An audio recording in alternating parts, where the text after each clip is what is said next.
Tallulah was a stun-gun-wielding Smurfette clone, chewing batteries for a living, in a two-up, two-down townhouse in a self-perpetuating system of corners for no apparent reason. But there was never any cause for alarm once they'd wired their way around the letterbox. They told her to stay put in an arbitrary fashion hole, or else a moose man. He said it was a moose man.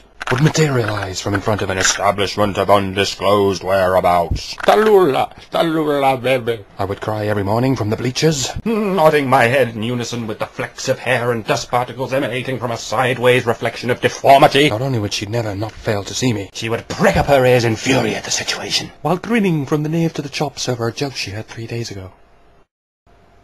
One day she wasn't there, stolen away in the night, replaced in my sleep by the silhouette of a tin man, gaunt and frivolously askew. I caught my breath as it hastened to the exit to arrest a nearby surface. The sight of it pirouetted my long johns and I shuddered. It gave me botulism. Flab-smacked and gobbergasted, I pogoed into the air and shot beanbags into the side of a donkey.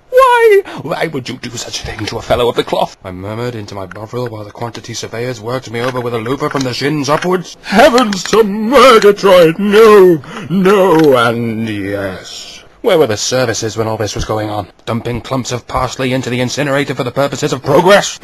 Never again will I endeavour to sample the tribulations of such godless taxidermy. Take me to the forest and bleed me bollockless before the trees. By the following afternoon I had calmed down, and calmed back up again, when suddenly I heard a knock in the window. In the window? Yes, in the window. It was Tallulah, manifested as a bluebottle, and lost in a maze of sadomasochistic double glazing. The gremlin in my face, whom I had acquired overnight from a travelling Jesus impersonator, cocked an eye towards me and said,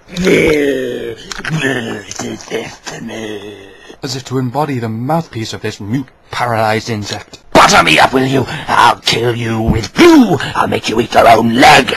Perturbed by this onslaught, I span round to address the picture of a Mexican Buddha whom I turned to in times of such woe, expecting a wry smile or an encouraging wink as usual. But he shrugged, and puffed his cheeks like a suspiciously aroused rhesus monkey. Has the whole world gone tits up? Yes, replied the bluebottle, by proxy. Tits are supposed to be up. Gone were the days when Tallulah would strike up a diatribe over affairs of the abstract. Blissfully bereft of balance, I elected to stay focused on the ceiling fan, which was still adorning the freshly butchered leg of an adolescent caribou, who legend has it used to be the fastest accountant this side of West Bromwich, and contrary to popular belief is in no way affiliated with the porn industry. Prove it! Had become my maxim in the face of such paradoxical self-contradiction. Tallulah, now assuming the form of a cloud of nitrogen, mingling with the otherwise unremarkable air overhead, piped up in a dialect understood only by me, saying, "You must not prove anything. To demand proof is to reset any cognizable argument back to square zero, from whence no light can escape the surface."